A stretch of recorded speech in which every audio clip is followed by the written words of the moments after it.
शादी का पहला सावन। देख रहे हो रोहित, ये बारिश, इसकी बूंदें उसे बहुत पसंद थी। इन बूंदों के गिरने के साथ वो पैरों में घुंघरू बांधकर नाचा करती थी। इतनी खूबसूरत लगती थी वो कि उसके सामने मोर भी फीके पड़ जाते थे। उसे बारिश बहुत पसंद थी और आज भी पसंद होगी। आज इस बारिश के साथ उठने वाली मिट्टी की खुशबू फिर से उन दिनों में ले जाकर मुझे छोड़ आई है, जब हम बरसात के मौसम पर सड़क पर यूं ही घूमते हुए घर आते थे। ये बारिश भी बड़ी अजीब है। लोगों के लिए पानी है और मेरे लिए बरसते इश्क की कहानी है।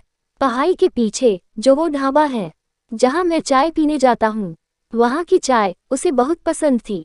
हम हर बरसात में कॉलेज से लौटते वक्त वहां की चाय जरूर पीते थे। चाय वैसे भी उसे बहुत पसंद थी।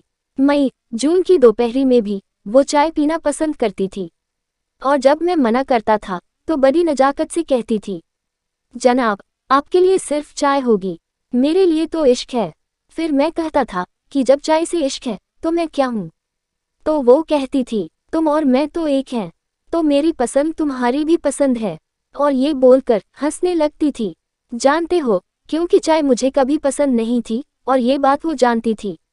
हाँ, कभी कहा नहीं मैंने उससे, लेकिन उसे पता चल गया था। तुम्हें पता है, जिस दिन हमारी शादी तय हुई उस दिन भी ये बादल ऐसे ही जोर से बरस रहे थे। हमारे साथ इन्होंने भी उस खुशी को महसूस किया था। ये भी हमारी खुशी में मेरी नैना की तरह झूमकर नाचे थे। उस दिन नैना ने मुझसे कहा था कि हम अब हमेशा इन बूंदों के साथ नाचेंगे गाएंगे। मैं हमेशा उसकी इन बेतुकी बातों पर हंसता रहता था। हमारी शादी की ये फोटो देख रहे हो, नैना के चेहरे की मुस्कुराहट, ये खुशी हमारी शादी में दस्तक देने वाली बेमौसम बारिश के लिए थी। लोग बेमौसम बारिश से परेशान थे और मेरी नैना दुनिया की पहली दुल्हन होगी जो बारिश में भीगते हुए फोटो शूट करवा रही थी। नैना को कभी अपने मेकअप सजने संवरने की कोई चिंता नहीं रही। वो हमेशा से ही ऐसी बेपरवाह सी थी। रोहित सर, वो फोटो तो नहीं है इस एल्बम में। अंशुल, नैना बारिश वाली फोटो का एक अलग एल्बम रखना चाहती थी। उसके लिए अलग एल्बम भी बनवाई थी। शादी के 15 दिन बाद ही मुझे अपनी ड्यूटी पर वापस जम्मू जाना पड़ा।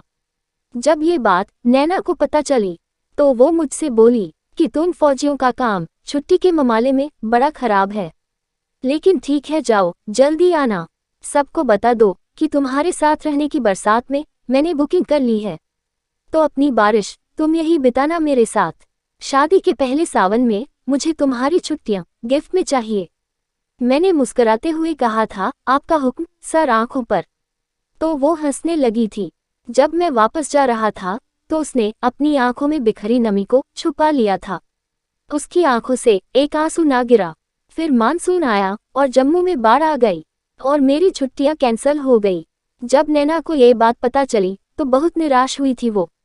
उसे मेरे बिना सब कुछ अधूरा ही लगता था, लेकिन मैं क्या कर सकता था, नहीं आ पाया। मैं बाढ़ में फंसे लोगों की जान बचा रहा था।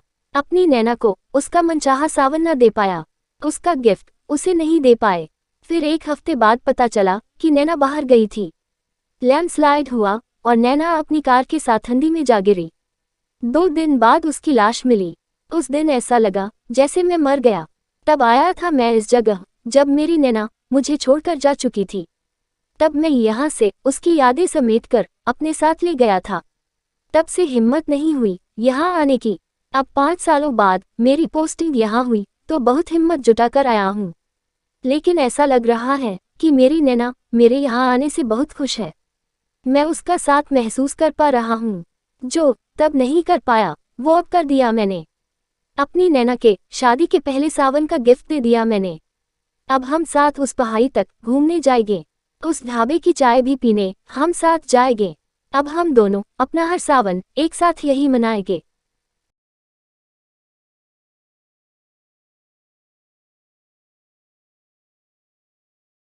ये कहानी आपको कैसी लगी कमेंट जरूर करना। अगर ये कहानी आपको पसंद आई हो तो लाइक एंड सब्सक्राइब करना ना भूले। धन्यवाद।